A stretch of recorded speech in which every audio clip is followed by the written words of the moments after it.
When British entertainment company HMV went into receivership in 2013, they encountered one of the pitfalls of social media marketing, and they called their marketing team into HR to announce a series of layoffs. One or more staff members logged into the company's official Twitter account and posted a series of messages where they live tweeted their redundancy, eventually accusing the senior bosses at the company of executing staff who cared about the future of the retailer. Ouch. Long-running adult swim show Aqua Teen Hunger Force was nearly pulled after a marketing stunt went horribly wrong in 2007.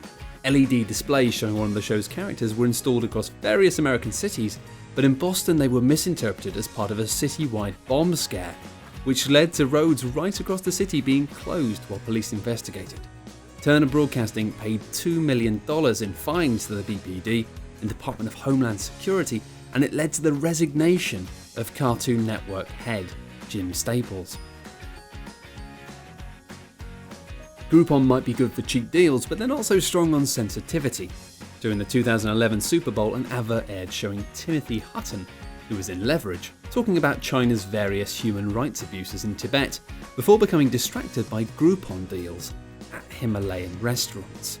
Oh, this edgy ad offended many as it made light of an important worldwide cause, and Groupon pulled the advert after just 4 days, despite paying millions to air it during the Super Bowl. In 1981, American Airlines introduced the AA Air Pass, a card which allowed the holder unlimited first-class air travel for the rest of their lives for the bargain price of $250,000. The airline thought it was likely that most people who bought the card would never use that many tickets, but they were wrong and had essentially given free flights to many of their most regular customers, mega-rich executives who flew almost every day. One of their customers has now flown over 30 million air miles, and Dallas Mavericks owner Mark Cuban once used his status as a cardholder to get basketball legend Magic Johnson kicked off a flight. If a cardholder wants to fly, the airline apparently has to eject someone if there's no space to make room. Not Magic Johnson, come on Mark. When Cadillac released their advert for their new ELM in 2014, they hired Neil McDonough to play the hard-working American father, but completely misjudged the tone of their material.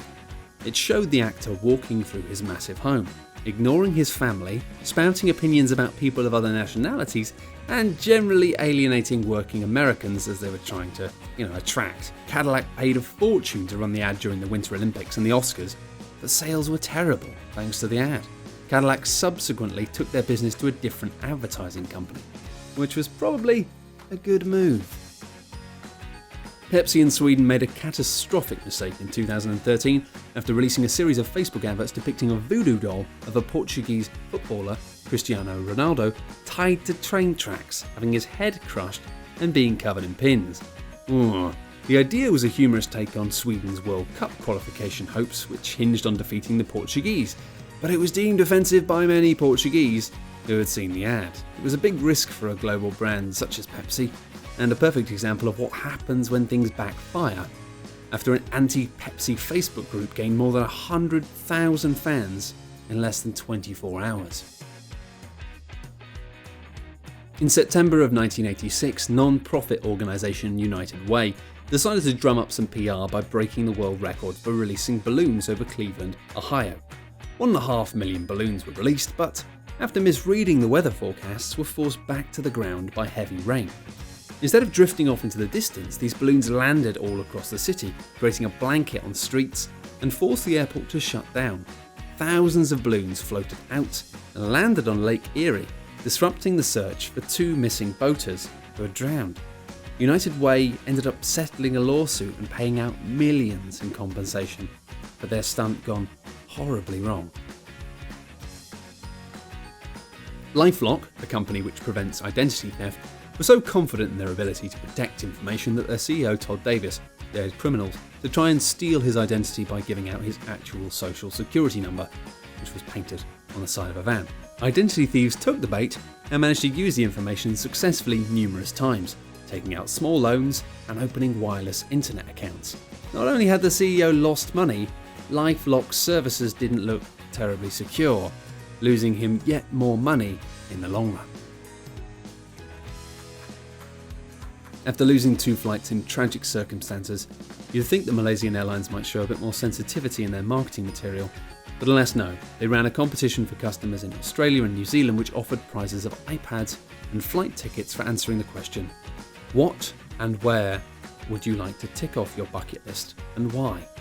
After losing hundreds of lives in recent disasters, many were offended by the article's use of the bucket list, usually considered a list of things to do before you die.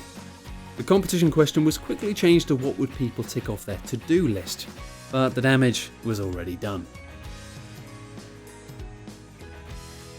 After paying more than $100 million in upfront royalties and marketing for their project, you'd expect Apple to be delighted with the result of giving their 500 million users of iTunes the free gift of U2's latest album, Songs of Innocence. Unfortunately for the iPhone maker, the whole thing was a bit of a PR disaster, as people quickly turned on the company, criticising them for putting an album which many people simply didn't want in their libraries onto their phone and prioritising it during shuffle plays.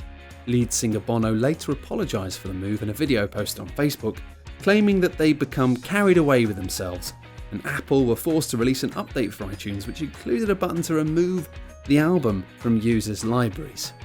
To be honest, if somebody came into my house and put a U2 album on my computer, I'd be very angry.